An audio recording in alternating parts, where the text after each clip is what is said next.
संसाराले कसा टोचला गा काटा, डोळ्यामंदी उसळल्या रगताच्या लाटा, संसाराले कसा टोचला गा काटा, डोळ्यामंदी उसळल्या रगताच्या लाटा, जन्म दिधलेल्या बापाचं मन झालं गा गोठा, देवा अंधारल्या वाटा, देवा अंधारल्या वाटा, देवा अंधारल्या वाटा, देवा अंधारल्या वाटा.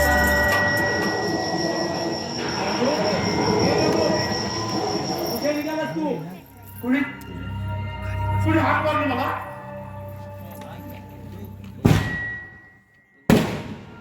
माझा आवाज ओळखला नाहीस तू? इतक्यात विसरलास तू मला? तात्या तुम्ही? होय, मीच तुझा तात्या. पण तू एवढा उदास का दिसतोयस? उदास नाही, तसं काही नाही तात्या. रघु, माणूस जगाला फसू शकतो, परंतु स्वतःच्या मनाला फसू शकत नाही. तो मला माहिती आहे. या घरातून, या गावातून निघून येण्याचा विचार तुझ्या मनात आलाय. अरे आजवर ज्यांना तू बापाची माया दिलीस, आईच्या मायेत, आणि त्या पोरांना पोरगं करून तू निघून जाणार, मला दिलेल्या वचनाला, आपल्या कर्तव्याला विसरणार तू? नाही तात्या, नाही. आपल्या कर्तव्याला, तुम्हाला दिलेल्या वचनाचा विसर पडणार इतका कृतज्ञ नाही रघु. पण रघु, तू कुणालाही बोलून दाखवत नसलास तरी तुझं दुःख मला कळतंय रघु. सुनबाई या घरात आल्यापासून वातावरण बदललंय. सुख समाधानानं असणाऱ्या या घराच्या भिंती अबोल झाल्या. क्षणाक्षणाला या घरात तुझा अपमान होतोय, पोरकेपणा वाटतोय तुला इथं. नाही, त्याचं मला काही वाटत नाही. वाटत नाही कसं रघु? शेवटी तू एक माणूसच आहेस, आणि माणसाच्या सहनशक्तीला मर्यादा असतात रघु. शेवटी मी तुला एवढंच सांगेन, तुझ्या जाण्यानं या घराच्या संसाराचा डोलारा कोसळून पडेल, आणि त्याचबरोबर तुझ्या बरोबर या घरातील सुख समाधान निघून जाईल. नाही तात्या, नाही. मी तुम्हाला वचन देतो, माझ्या कर्तव्याला विसरून मी इथून नाही जाणार. नाही ना जाणार? हो, वचन दे मला. हो, तुम्हाला मी वचन देतो, नाही जाणार. शाबास, शाबास रघु, शाबास. नाही जाणार, नाही जाणार, नाही जाणार.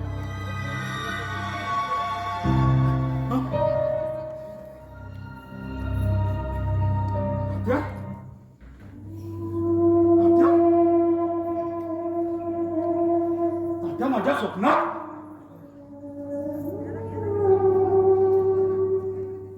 तात्या, एकेकाळी जीवाचा शेवट करा निघाला या रघुला. हो, जीवदान देऊन तुम्ही घरी घेऊन आलात. माझ्या दुर्दैवाची कथा ऐकून पाठच्या भावाच्या नात्यानं तुम्ही या घरात मला आसरा दिलात. माया ममतेने माझ्या पाठीवर हात फिरवलात. जगाला वाटायचं मी नोकर आहे, पण तो नोकर म्हणून तुम्ही कधी समजला नाही. एवढंच नव्हे, कुणी नोकर म्हटलेलं तुम्ही सहन केलं नाही. या घरात परकेपणा नाही जाणवला. घरच्या सारखाच राहिलो, घरच्या सारखाच राहिलो.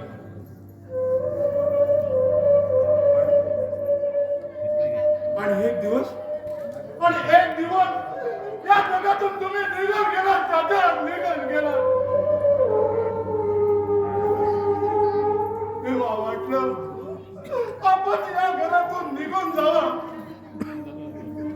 परंतु आनंदा तिने राजूच्या केविळवाण्या चेहऱ्याकडे बघितल्यावर माझ्या मनाने मला बजावलं, रघु, हे घर सोडून जाऊ नकोस. या घराला तुझा आधार आहे. त्यावेळी मी थांबलो. आता मात्र आता मात्र मी नाही थांबू शकत.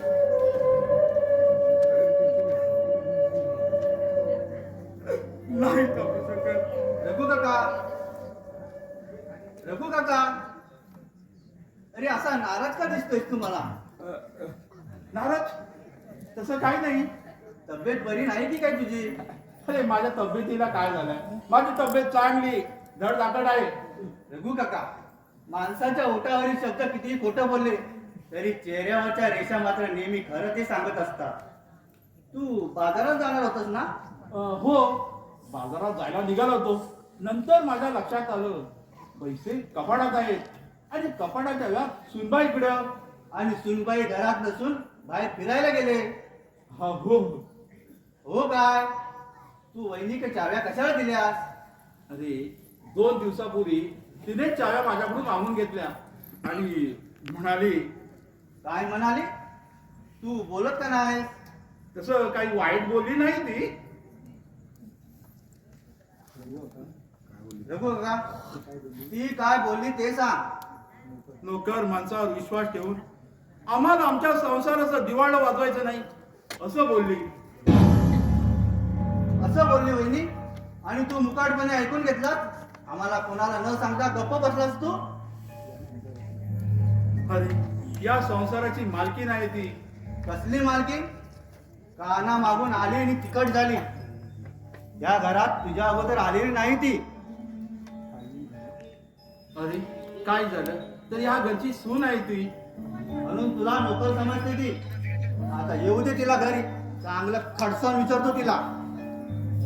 नको, तू काय विचारू नकोस. शेवटी मला माझी पायरी ओळखूनच वागायला हवं इथं. चुप, एक शब्दही बोलू नकोस तू. ज्या रघु काकांना आपलं आयुष्य या घरात घालवलं, आम्हा भावंडांना अंगा खांद्यावर केलवलं, आमच्या सुखासाठी आपलं आयुष्य चंदनाप्रमाणे जिजवलं, त्या रघु काका कोणी अविश्वास दाखवून नोकर समजत असेल तर ते मी सहन करणार नाही. नाही दिनेश, तुला माझं ऐकावंच लागेल. काय ऐकावं लागेल? रघु काका, एकेकरपणे प्रत्येकाबरोबर पटकून वागणाऱ्या वहिनीला कोणी जाब विचारला नाही ना तर ती सगळ्याच्या डोक्यावर मिऱ्या वाटेल. मिऱ्या अगदी स्वतःच्या नवऱ्याच्या शब्दाची किंमत राखणार नाही ती. म्हणूनच दिनेश, अरे विनोद, कसं आहे तू? अरे एकदम मस्त. तू कसं आहेस? मजेत. अरे ये, बस बस. आज अगदी अचानक? अगदी अचानक. कॉलेज सोडल्यानंतर पहिल्यांदाच भेटतो आपण. होय रघु काका, हा माझा मित्र विनोद. नमस्कार. मी कोल्हापूरला कॉलेजला असताना आम्ही दोघं एकाच वर्गात होतो. विनोद, मला कॉलेज अर्ध्यावर सोडावं लागलं. त्यानंतर तुझ्याबद्दल मला काहीच माहित नाही. मी पुढे मुंबईला गेलो. सरकार खात्यात नोकरी मिळाल्यामुळे कामानिमित्तानं खेड्यावाड्यात फिरावं लागतं. आता सुद्धा कामाच्या निमित्ताने तिकडे आलोय. सहज चौकशी केली तर एका सहजग्रस्ताने तुझ्याच घरी आणून सोडलं. इतक्या दिवसानंतर तुला माझी आठवण झाली. हे पाहून मला खूप बरं वाटलं. आठवण यायला तसं कारण आहे दिनेश. या भागात 15 दिवसाचा दौरा आहे माझा. तेव्हा इथे राहण्यासाठी तुझ्या ओळखीने जागा मिळाली तर बरं होईल. अरे शहर नाही, गाव आहे गाव. इथं आमचं एवढं भलं मोठं घर असताना भाड्याने जागा शोधायची काय गरज आहे? संकोच न बाळगता तू इथंच राहा. तू असं म्हणत असशील तर प्रश्नच मिटला. अगदी घरच्या प्रमाणे सोय झाली म्हणायची. हे कोण? हे आमचे रघु काका. आमचं रक्ताचं नातं नसलं तरी आम्ही त्यांना वडिलांच्या जागी मानतो. घरात आणखी कोण कोण असतं? आम्ही दोघे भाऊ, माझा एक मावस भाऊ राजू आणि वहिनी. अच्छा, म्हणजे तुझ्या मावशीचा राजू इथे असतो? होय, मावशी वारल्यावर तात्या त्याला इथंच घेऊन आले. बरं झालं, नाहीतर कुठे राहणार होता तो एकटा? यांना मी यापूर्वी कुठेतरी बघितल्यासारखं वाटतंय. मला कुठे बघा तुम्ही? विनोद, अरे तू प्रथमच आमच्या गावी या घरी आलाय आणि रघु काका गेले 20-25 वर्ष या गावाबाहेर घराबाहेर पडलेलं नाही. मग तू यांना कुठे बघणार? आता कुठे बघितलंय ते आठवत नाही. आठवण सांगेल. एकसारख्या चेहऱ्याची अनेक माणसं असतात आपल्या आजूबाजूला, ते ना बघून कधी कधी फसगत होते आपली. बरोबर आहे तुमचं, तसंही होऊ शकते. बरं दिनेश, आता निघू मी? अरे आल्या आल्या निघू कुठे, चहा पाणी तरी घे. नको, तहसीलदार कचेरीत माझा एक मित्र आहे, त्याच्याकडे माझी बॅग ठेवले, बॅग घेऊन येतो. अरे चहा तरी घेऊन जा. नुकताच एस टी स्टँडवरती चहा घेतलाय, बॅग घेतो आणि जेवायला येतो. चल, मला पण शेट्टीवाडीत जायचंय. चल मग, मी रिक्षा घेऊन आलोय, जाताना सोडतो तुला तिथपर्यंत. चल तर. चल. बरं रघु काका, तू येतो मी. हो ठीक आहे. अरे दिनेश, येतोस ना? हा हा, चल चल आलो.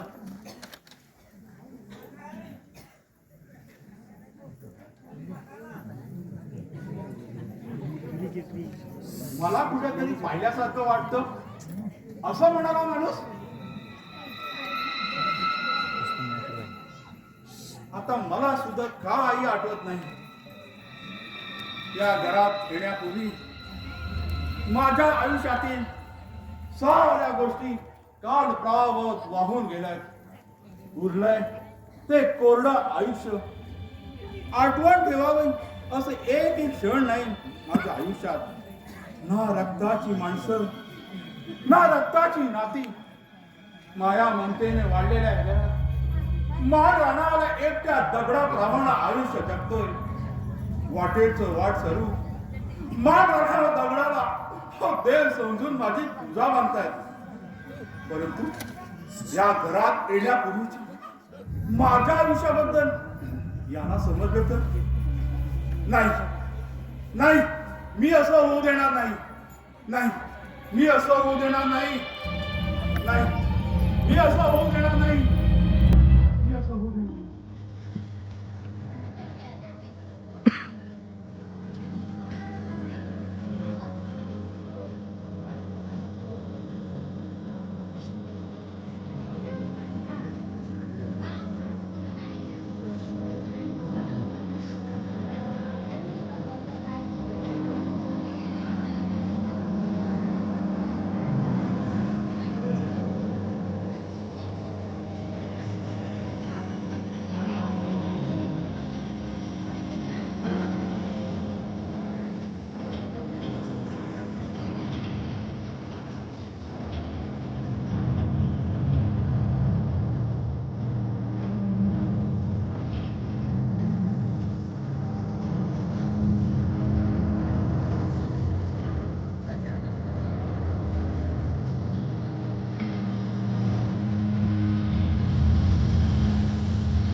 इतक्यात थकलीस तू? हो, तुम्हाला काय जाते नुसतं बोलायला? काय ग? रघु काका, ए रघु काका. हो हो आलो.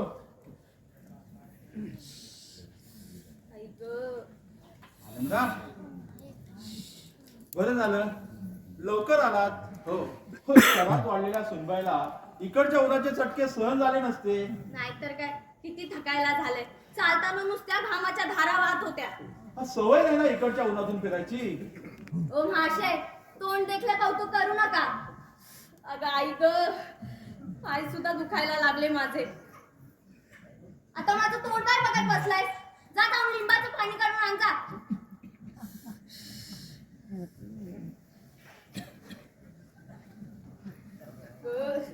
बघितलं चालून चालून माझ्या पायाचं काय झालं ते? 15-20 मिनिटं चाललो फक्त आपण. अय्यो, 15-20 मिनिटं चालणं कमी वाटतं होय तुम्हाला? अगं गुरांच्या काठने फिरणारी पोरं दिवसभर चालत असतात इकडे. असं होय? मग एखादी गुरं राखणारी पोरगी बघून तिच्याशी लग्न करायचं ना. माझ्या पाठनं कशाला फिरत राहिलात? ते चुकलं माझं. काय म्हणालात? तूच मला सांग, 15-20 मिनिटं चालणं तुला जमत नाही म्हणून तुला काय खाद्यावर उतरून घेऊ मी? काय बिघडलं असतं? उचलून घेतलं असतं तर काय बिघडलं असतं? आणि ते जमत नव्हतं तर 25-30 रुपये खर्च करून रिक्षा तरी करायची. अगं त्या दगडधोंड्याच्या रस्त्यानं कोणी रिक्षावाला यायलाच मागत नाही. त्याला मी काय करू? बायकोवर ठेक असण्याशिवाय तुमच्याकडून दुसरा कुठलाच पराक्रम होणार नाही हे कळून चुकलंय म्हणा. तरी सांगत होते मी नको जाऊया इतक्या लांब देवळात, पण तुम्हालाच घाई सुटलेली. दगडाच्या मूर्तीवर डोकं आपटून घ्यायची. दगड आहात दगड. विद्या, अगं तू नवऱ्याला दगड म्हणते? अहो, लग्नाची बायको आहे म्हणून दगड म्हणते. एखादी ठेवलेली असती ना तर दगड डोक्यात घातले असतं तुमच्या. हळू बोल, कोणी ऐकलं तर काय म्हणतील? त्यांना सांगेन मी माझ्या धन्याचं वागणंच दगडासारखं आहे म्हणून दगड बोलावं लागतं. आता नवऱ्याने बायकोचं थोडं तरी ऐकायला नको का? आणि माझ्या अशा नाजूक तब्येतीचा विचार तुम्ही नाही करायचा तर मग कोणी करायचा हो? कसला विचार करायला होता? देवदर्शनाला तुला काय पालखीतून घेऊन जायचं का मी? तोंड बघा बायकोला पार्टीतून मिरवणाऱ्याचं. अगं आई ग, मेले मी. जीव गेला आज माझा. पायात पण गोळे आले. अहो, असं लांबवर राहून काय बघतो माझ्याकडे? जरा इकडे या ना. अहो या तरी. आणि या माझ्या पायातल्या चपला तरी काढून ठेवा. तू मला चप्पल काढून ठेवायला सांगते? आता तुम्हाला नाही सांगणार तर काय शेजारणीच्या नवऱ्याला सांगू? अहो, बायकोने चपलेने मारलेल्या नवऱ्याप्रमाणे ओरडताय कशाला? हे बघ, उठ आणि चप्पल काढून ठेव. चल. मला दम देताय? अहो, असं नका वागू माझ्याशी. नवऱ्याने बायकोशी कसं प्रेमाने वागावं. तुम्हीच असं बोललात तर मी कोणाच्या तोंडाकडे बघायचं? माझ्याने उठवत नाहीये हो, म्हणून तुम्हाला सांगते ना चपला काढायला. असं झुंजाळ्या बैला प्रमाणे टवकारून काय बघताय माझ्याकडे? बायकोच्या चपला काढून ठेवायला लाज वाटत असेल ना तर चपलांसहित देवघरात जाऊन झोपते मी आता. असं वेड्यासारखं काय बोलतेस तू? अहो, मग तुम्ही तरी जरा शहाण्यासारखं वागा ना बायको बरोबर. देवा, बायकोची पर्वा नसलेल्या नवऱ्या बरोबर कसे दिवस काढू हे तूच सांग मला आता. जरा विचार कर, बायकोच्या चपला काढताना कुणी बघितलं तर लोक काय म्हणतील मला? अहो, तुम्ही माझ्या चपला काढून ठेवल्या तर त्यांच्या बापाचं काय नाक कापलं जाणार आहे की काय? तुला आता काय बोलावं तेच कळत नाहीये मला. न कळण्यासारखं काय येतात? मी फक्त माझ्या चपला काढून ठेवा म्हटलं. माझ्या पादुकांची हळद कुंकू वाहून पूजा करा असं नाही सांगितलं ना. अगं तुझं तोंड आहे की गटार? तू काय बोलतेस ते तुझं तुला तरी कळतंय का? राहू द्या, चांगलंच कळतंय मला. कमाल आहे तुझी. माझी नव्हे तुमची. लग्नापूर्वी बरे मी नको नको म्हटलं तरी माझ्या अंगाशी चाळे करायचा मौका बघत होता तुम्ही. हे बाई, आता गप्प बैस. आपण कुठल्या हॉटेलमध्ये बसलेलो नाही आहोत. आपण आपल्या गावात आणि ते सुद्धा आपल्या घरात आहोत. हे बघ, तुला नसली तरी मला लाज अब्रू आहे. आपल्याच घरात लाजेच्या कोंबड्याप्रमाणे तुरा पाडून वागायला बायकोचा कंटाळा आला असेल ना तर चपलांसहित आज जाते. ए बस बस बस बस बस काय काढतो काढतो काढतो बोललो ना. तुझ्या प्रेमात पडायचा गाढवपणा केला ना, आता गाढवाप्रमाणे वागावं लागतंय मला. आता शिंग उगारणाऱ्या पळकुट्या बैलाप्रमाणे मान वाकून बोलू माझी सँडल. अहो काय करताय? अगं काढतो ना, किती घाई करते. थांब. या लवकर. अहो अगं थांब गे. काय तू पण लवकर आहो जरा. बघा पायाचं कसं झालंय ते काय झालंय. बघा किती घट्ट वापरते तर. अहो स्टाईल आहे ती.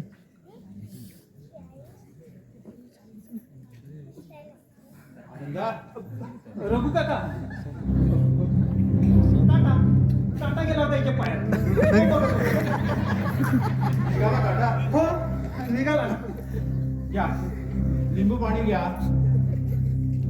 सुनबाई जरा जपून पाऊल टाकावी काट्या कुट्यातून. आपल्याच घरात काय हो इतकं धडधडीत खोटं बोलायला नोकर माणसांची भीती आहे की काय तुम्हाला आपल्याच या घरात? विद्या सरळ सांगायचं बायकोच्या चपला काढून ठेवत होतो आणि ते जमत नसेल ना तर व्हा मग बाजूला.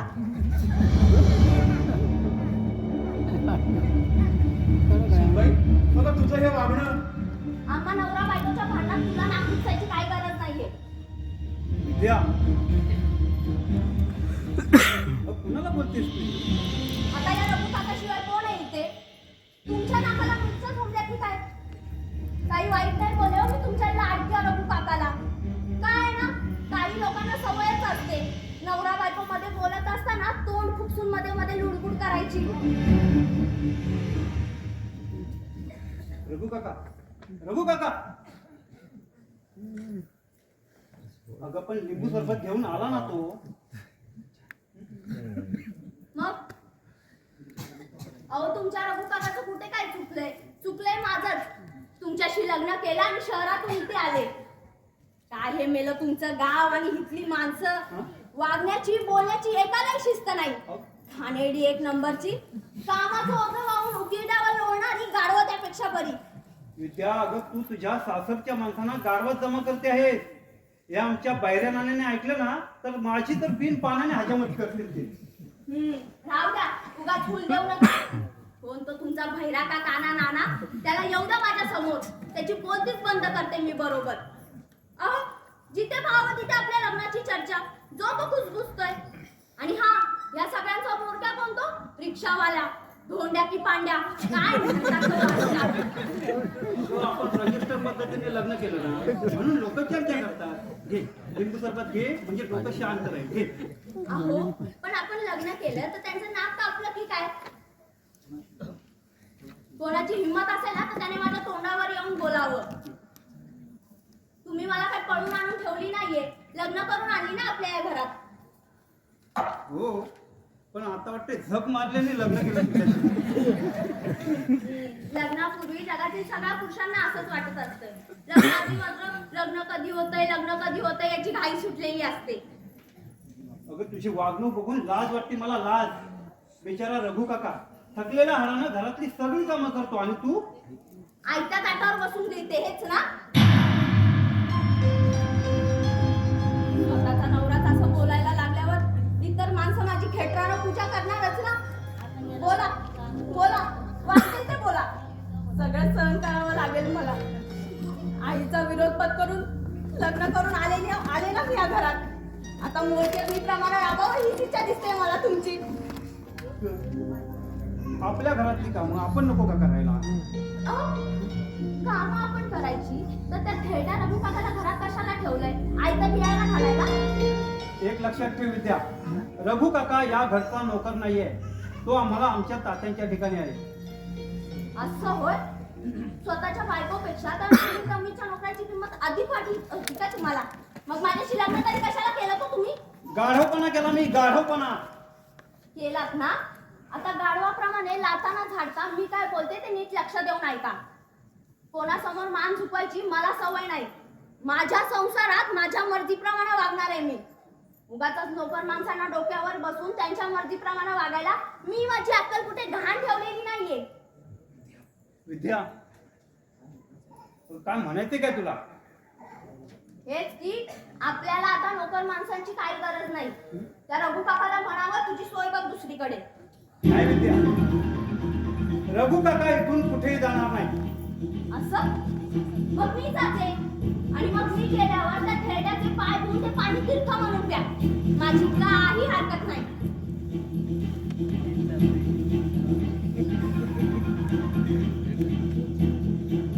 काय रे, दरवाजा आडून आमच्या दोघांचं बोलणं चोरून चोरून ऐकत होतास तू? विद्या, तुमच्या कपाळाची श्री रुटली असेल तर जाते मी. आनंदा, अरे असं का बसलायस? सुनबाई भांडली की काय तुझ्या बरोबर? चल जेवण तर आहे, जेवण घ्या दोघांनी. नको रघु काका, इच्छा नाही जेवायची. अरे अरे वेड्या, नवरा बायकोची भांडणी व्हायचीच, म्हणून बायकोवरचा राग जेवणावर काढू नये. माझ्यावरच्या रागामुळे उपोषण करून महात्मा बनायचा विचार असेल ना, तर अशा उपोषणाला आजकाल कुत्र सुद्धा विचारत नाही. विद्या, अरे पोर खेळाचा नवरा बायको प्रमाणे भांडताय काय तुम्ही? आमच्या भांडणाला तूच कारणीभूत आहेस. हो हो तूच. विद्या, चालती वरतून. रघु काका, तुम्हाला कुणालाही न सांगता मी रजिस्टर पद्धतीने लग्न केलं. वाटलं होतं पत्नीच्या रूपात घरात लक्ष्मी येईल, घरातल्या सुख समाधानात भर पडेल. पण आता वाटू लागलं लक्ष्मीच्या पावलांनी अवदस आली घरात. करा करा, नोकर माणसाजवळ बायकोची चांगली निंदा नालस्ती करा.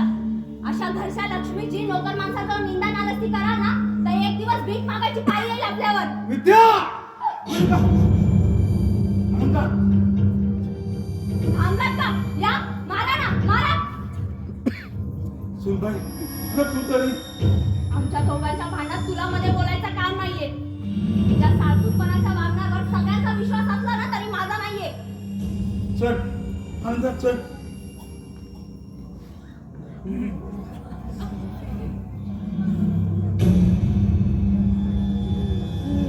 आपणच आग लावायची आणि विजवायचं सोंग करून निघायला धुमसट ठेवायचे. चांगलं कसावंय तुझ्याकडे.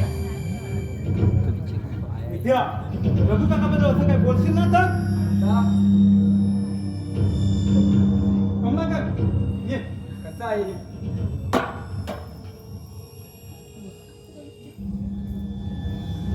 ये ना. बस. नवरा बायकोचं भांडण झालं होतं वाटतं. अरे भांडण वगैरे काही नाही. अरे त्यात काय एवढं लपवण्यासारखं? घरोघरी त्याच परी.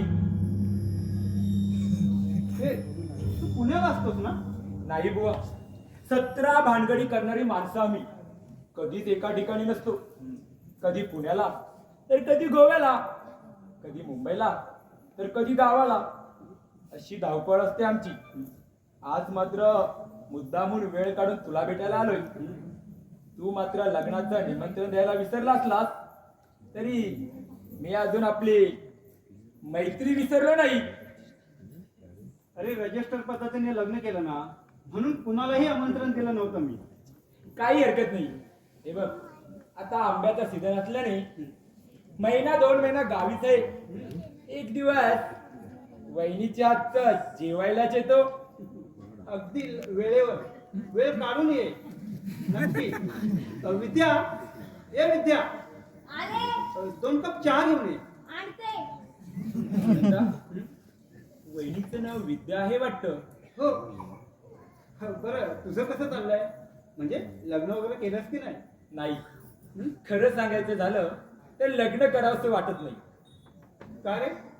कुठे प्रेमभंग तर झाला नाही ना तुझा? अरे खरं सांगायचं झालं ना तर तू म्हणतोस तसंच काही घडलंय. एका मुलीवर जीवापाड प्रेम होतं माझं, पण त्या सालीनं दगा दिला. तेव्हापासून लग्न प्रेम त्यावरचा विश्वास उडाले बघ. तेव्हा आता आपण ठरवून टाकलंय, फुलाचा सुगंध चाकण्याची इच्छा झाली तर पैसा फेकून सुगंध मिळवायचा. अरे आनंदा, अरे बघ ना, आता शिगाण्याची तलब भागल्यावर उगाच हे थोटकं कशाला जवळ बाळगायचं. कमलाकर, तुझे विचार म्हणजे अरे ऐकायला भयंकर वाटतात ना, पण आजकालची माणसं यापेक्षाही भयंकर विचाराने वागतात. हे मी अनुभवले. अरे आता तूच बघ ना, प्रेम भंगाचं दुःख कवटाळून रडत बसलो असतो तर या लोकांनी एका मुलीसाठी पागल होणारा वेडा ठरवला असता मला. आनंदा, अरे आजच्या कलियुगात पैसा म्हणजे देव आहे देव. एकदा का तो प्रसन्न झाला की माणसाला हवी असलेली सर्व सुख माणसाच्या पायाशी चालून येतात. पैशाने सौदा करून विकत घेतलेल्या गोष्टीत कधीही सुख समाधान मिळत नाही माणसाला. हे बघ, तुझं म्हणणं बरोबर असलं ना तरी माणूस किती काळ जगणार आहे. माणसानं निर्माण केलेली नाती गोती, प्रेम, माया, ममता हे आपल्या दारिद्र्यावर पांघरून घालण्यासाठी अरे गरिबाने घेतलेलं सोंग आहे ते सोंग. विद्या ये पुढे ठेव. विद्या हा माझा मित्र कमलाकर.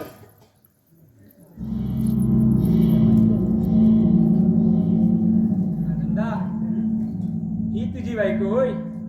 हो. अरे हिला ओळखतो मी. मुंबईला आमच्या दादाचं चाळीत दुकान होतं. अरे त्याच चाळीत पहिल्या मजल्यावर राहायची. खरं म्हणजे तुला माहिती असायला हवं होतं. मी हिच्या घरापर्यंत कधीही गेलो नाही. अच्छा अच्छा, म्हणजे बाहेरच्या बाहेर जमलं समजायचं. हम्म. वहिनी साहेब, ओ वहिनी साहेब, कसं काय वाटलं आमचं गाव? नाही म्हणजे आवडलं की नाही? मी सुद्धा याच गावचा. नाही म्हणजे शहरातल्या मुलींना खेडेगावात राहणं आवडत नाही म्हणून विचारलं. हो, हिलाही गावाला राहायला आवडत नाही, पण करणार काय? वहिनी साहेब,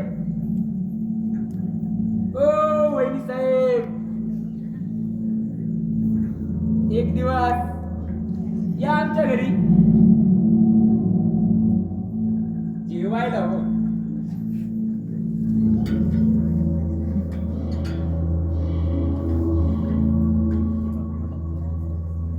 आनंदा, आता निघू मी?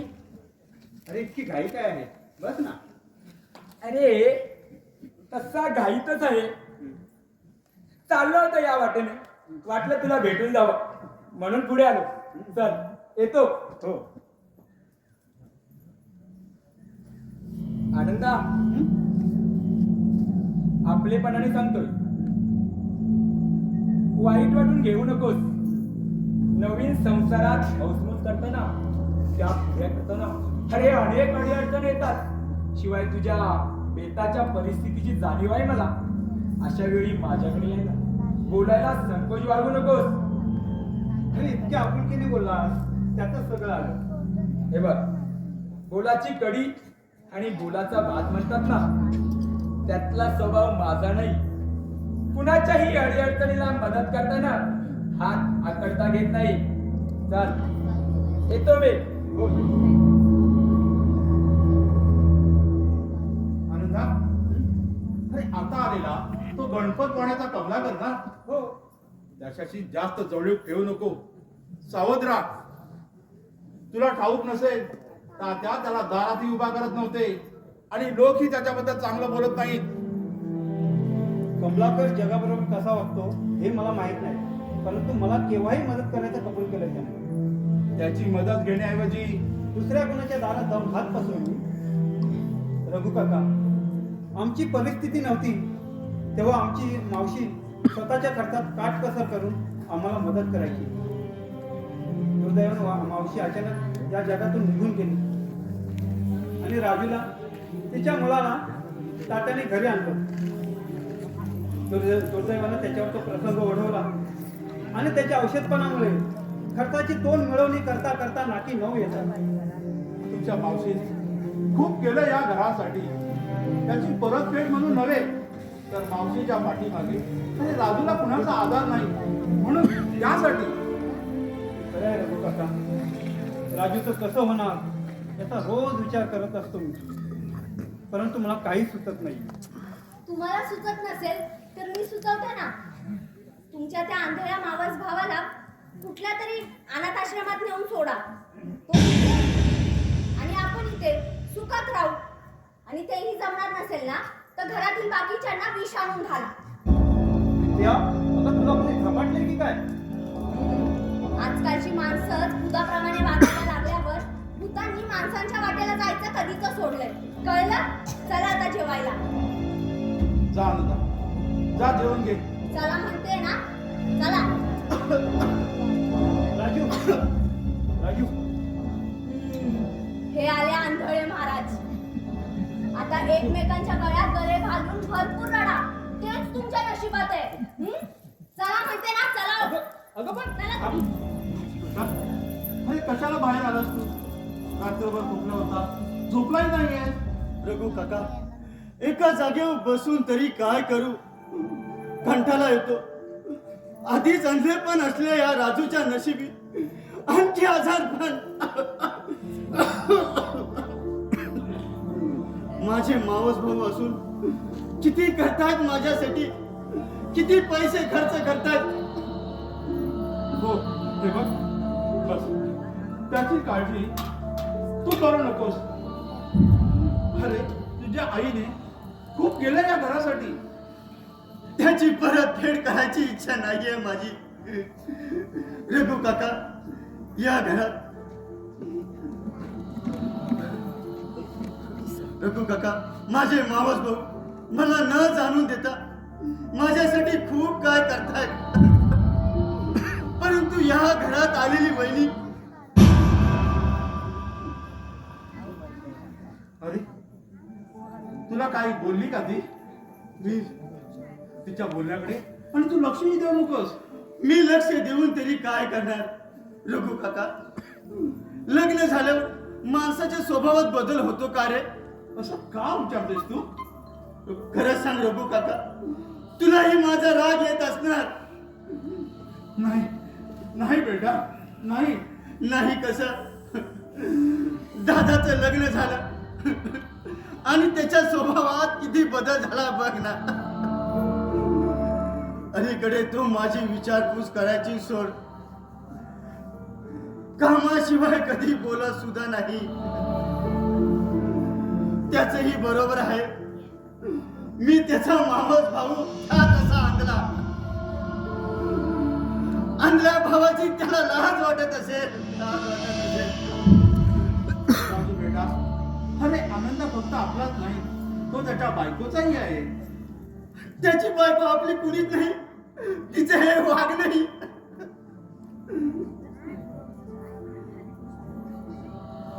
तुला काही बोलली का ती?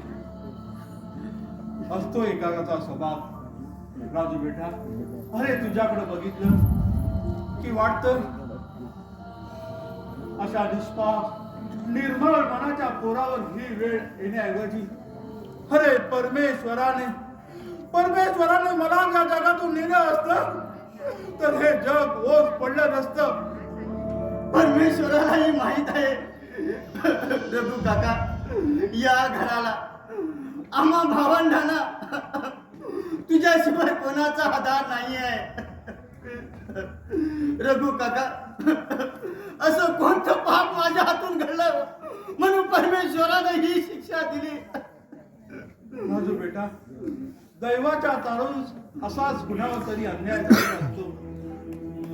अरे, तुझ्यावर ओढवलेला तो प्रसंग आठवला की अजूनही अंगावर काठा उभा राहतो. अमावस्याच्या गाठ काढोक्या रात्री सकाराम जाधवाच्या घराला आग कशी काय लागली ती पुन्हा ठाऊक. त्या सकारामाच्या आंधळी मतारीच्या घरात अडकली होती. तिला बाहेर काढण्यासाठी पुढे जायला कोणी दजावत नव्हतं. परंतु जीवाची बाजी लावून त्या म्हातारीला तू बाहेर काढलंस. चारी बाजूने गेलेल्या त्या आगीने अरे तुझे डोळे ओरपळे गेले. आता वाटत त्या आगीत मला मरण आलं असतं तर माझ्या बरोबर माझ्या त्रासातून सगळ्यांची सुटका झाली असती. मी आणला असलो तरी बहिरा नाही. रघु काका, या घरात काय घडते, कोण काय बोलते ते कानावर येते माझ्या. सुनबाई काय बोलली का तुला? मला बोलायला नव्हे, माझ्याकडे डुलकुनी पाहायला तिला वेळ नसतो. सगळा वेळ जातो तुला घालून पालून टोमण्यानं बोलण्यात. ते शब्द माझ्या कानावर पडले की माझ्या तलपाची आग मस्तकात जाऊन पोचते. माझं ठीक आहे रे, पण तू इथं रात्रंदिवस जन्माला सकाळ राबत असताना तू बोलले का ऐकून घेतो का सण करतो? माझा विषय ते काढू नको. सुनबाईने ऐकलं तर? तुला तिची भीती वाटते? अरे या घरची मालकी नाही ती, घाबरूनच राहायला हवं.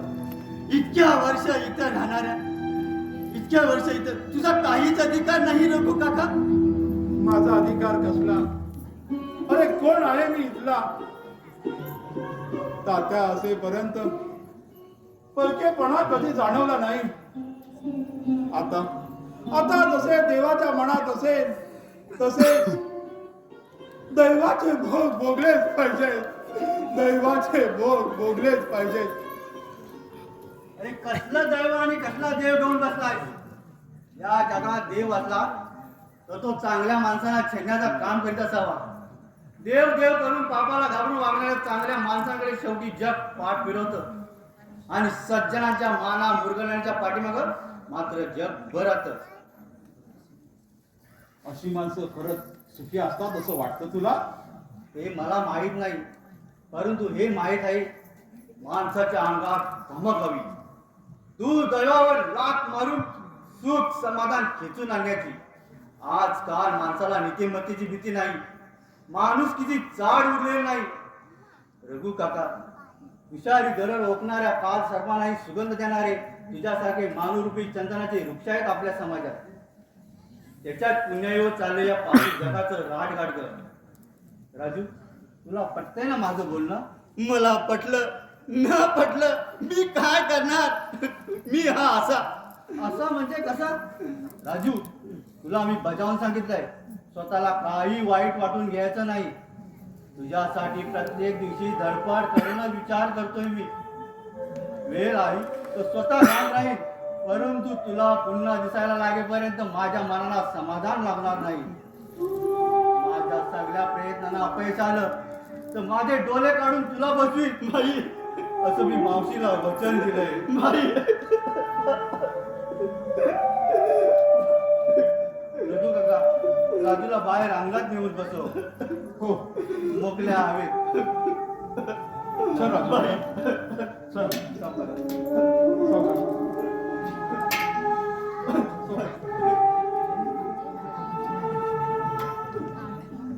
दुसऱ्याचा जीव वाचवण्यासाठी आगीत उडी टाकणाऱ्या राजूवर परमेश्वरानं का अन्याय करावा?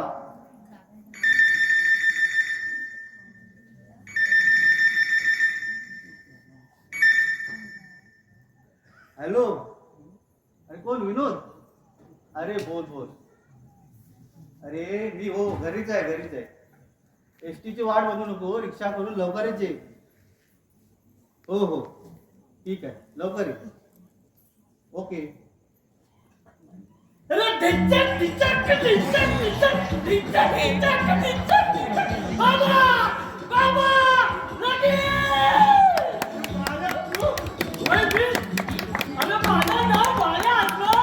तरी आता मी पाय आलो नाही. मी आता सभ्य करत आहे. काय म्हणतोस काय? अरे काने कपोले ओढून सांगतो तेच. असे तुमच्या ओळखीची बाई तर तिला सांगा या बायाला आहे लग्नाची गाडी. अजून कुठं तुझं जमलं नाही वाटतं. अरे दिनेश, माझं जमलं असतं तर कशाला गावभर सांगत सुटलो असतो. पण दिनेश, माझं जरी जमलं नसलं ना तरी जमवायचा पक्का विचार आहे माझा. कर उतावल्या नवऱ्या, जमवायचे प्रयत्न कर. प्रयत्न वारूचे कल्याण गणिता तेलही लगे. ए तेल्या, अरे कसला तेल पाडत बसलास? अरे मेल्यावर पाणी पाजायला कोण कोरडून राहावं की नको म्हणून लग्न करायचं असतं. नाहीतर ही आजकालची पोरं बायकोच्या नादानं आई बापाला पाण्या वाचून तडपडून मारतात. तरी सुद्धा तू लग्न करतोस?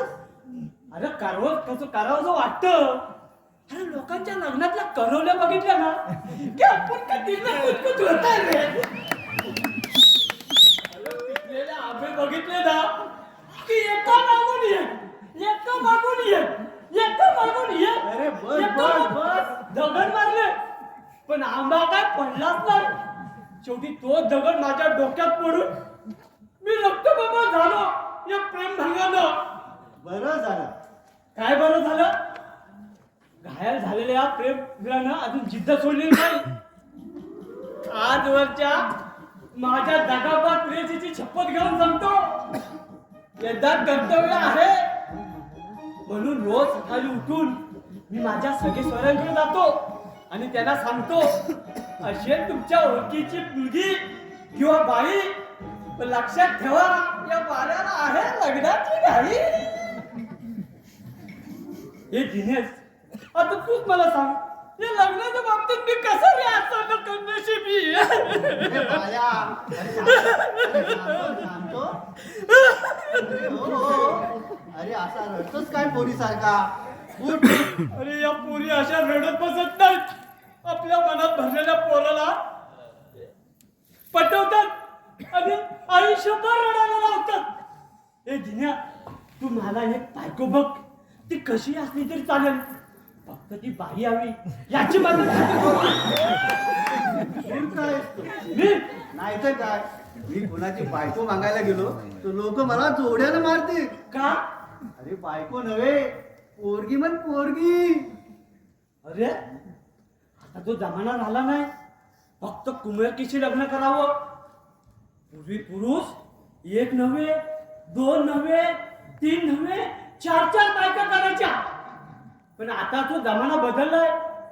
स्त्री पुरुष समानतेच्या दुनियेत बायकाही नवरे बदलतात. पहिल्याचा आला कंटाळा तर दुसऱ्या आला टोळा. दुसरा करत असेल भांडणाचा स्फोट तर देऊन टाकला लगेच घटस्फोट. आणि तिसरा करत असेल दिले असेल छोट चिठ्ठी तर माझ्यासारखा असतो मारायला मिळते. अरे कुला कुला म्हणताना जरा शाणा दिसतोस तू. फक्त या लग्नाच्या बाबतीत धो. हे दिनेश, मी काय म्हणतो, एखाद्या नवऱ्याने टाकलेली किंवा स्वतःहून पळून आलेली कशीही असली तरी चालेल, फक्त बायको हवी, एवढं मात्र लक्षात ठेव.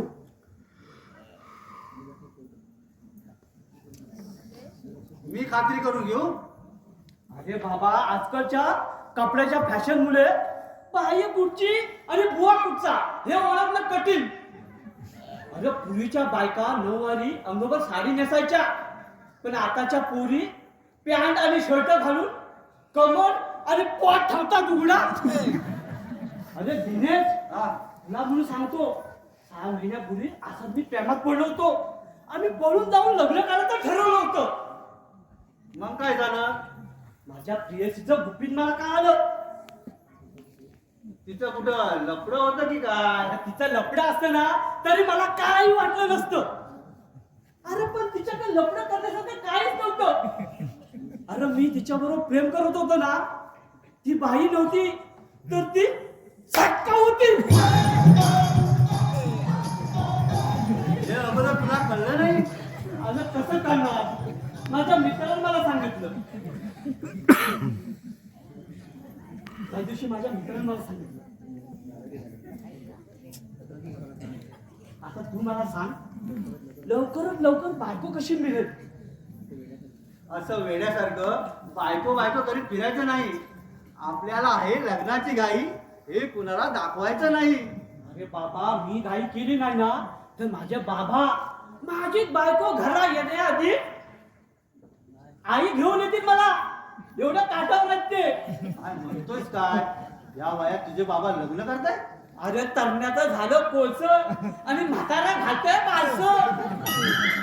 अरे गुडघ्याला भाषण बांधून तयार आहेत ते. या वयात त्यांना पोरगी देण्याचा गाढवपणा कोण करणार? अरे शेकडो गारोळीचे बाप एका पायावर तयार आहेत. माझ्या बापाने एका महिन्यात 1 नव्हे, 2 नव्हे, 3 नव्हे अशा 25 पोरी बघितल्या. सगळ्या मुलींनी माझ्या बापाकडे असल्या गाठोड्याचं बघून त्याला पसंत केलं. काय सांगतोस काय? मग अडलं कुठं? माझ्या बापाने सगळ्या मुलींना नापसंत करून टाकलं. काय सांगतोस काय? अरे तू ऐकतोस काय? अरे दिन्या, त्यांना हवी पवळ्या वयाची, उभ्या बांधाची, नाकी डोली छात आणि चिकनी. कमाल आहे तुझ्या म्हाताऱ्याची. हे म्हातारा कोणाला बोलतोस? त्यांच्या तोंडावर म्हातारा म्हणून दाखव. अरे तुझ्या तोंडातले दात घशात घालून म्हणते. हा बुड्ढा अबे बी जवान आहे म्हणून. मग एखाद्या हिंदी सिनेमातली नटी बघायला सांग तुझ्या बाबांना. हा, हिंदी सिनेमातल्या नटी बरोबर तर मुलीच करणार आहेत. अरे लग्न करते एका बरोबर आणि संसार साधते दुसऱ्या बरोबर. अरे यांचा भरोसा काय? शेण किती खातील कुठं भार आणि घरात कोण धुवायला येतील. हे दिन्या, तू माझा काय करतोस तू मला सांग लवकर. एखादी पोरगी भेटल्यावर तिला भेटतो आणि तुला सांगतो. ए बाबा, तू भेटण्यात वेळ घालू नको. तुला त्याला फोन कर फोन. आणि तू बघितली मुलगी ही बाईच आहे याची मात्र खात्री करून घे. पुन्हा फसगत व्हायला नको. नमस्कार दादासाहेब. नमस्कार. नमस्कार नमस्कार. साहेब तुम्हालाही सांगतो, अशी तुमच्या ओळखीची बाई तर लक्षात असू द्या, या बालाला आहे लग्नाची घाई. तुलाही सांगतो लक्षात ठेवा. दादा तुम्ही पण लक्षात ठेवा. येऊ मी असू द्या लक्षात.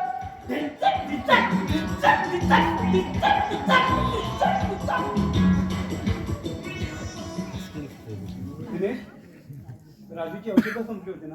हो. मग आणली का नाही? राजूकडे लक्ष द्यायला कोणाला वेळ आहे? तो काय आपला सक्का भाऊ नाही, मावस भाऊ. त्यात आणला. काय म्हणायचं काय तुला? घरातल्या गोष्टीकडे तुझं लक्ष असतं तर मला काय म्हणायचं ते समजलं असतं. हे बघ, काय बोलायचंय ते स्पष्ट बोल. स्पष्ट बोललं की माणसाला राग येतो. दादा, पैसे कपाटात असतात आणि कपाटाची चावी वहिनीने रघु काकाकडून स्वतःकडे ठेवले. का? ते तू तिला विचार. लोकर माणसावर विश्वास ठेवून आम्हाला आमच्या घराचा दिवाळा वाजून घ्यायचा नाही अशी वहिनी रघु काकाला बोलली. ते असं बोलली रघु काकाला? रघु काकाचं आपल्या घराशी काय नातं आहे ते वेळी समजून दे वहिनीला. छान छान चाललंय. मी जवळपास नाही हे बघून चांगले काम करा माझ्या नवऱ्याचे. हा,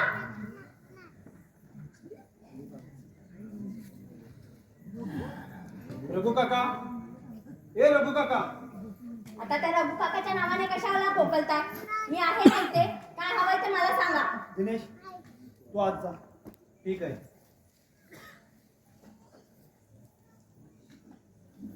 विद्या, तू रघु काकाकडून कपाटाच्या चाव्या मागून घेतल्यास? हो घेतल्या. काय झालं? त्यावेळी काय बोललीस तू रघु काकाला? काय बोलले? शिव्या नाही दिल्या तो तुमच्या रघु काकाला. नोकर माणसांवर विश्वास ठेवून आम्हाला आमच्या संसाराचं दिवाळा वाजून घ्यायचं नाही एवढंच बोलले मी. काय चुकलं माझं त्यात? काय चुकलं म्हणून विचारतेस? रघु काकाला नोकर समजते तू? आनंदा, सुनबाईचं काही चुकलं नाही. म्हणून तुला नोकर समजते ही? अरे हिच्या अशा वागण्याने जगात हास्य होईल माझं. बायकोच्या तळावर नाचणारा नंदीबाई म्हणून लोक माझ्याकडे बोट दाखवतील. विद्या,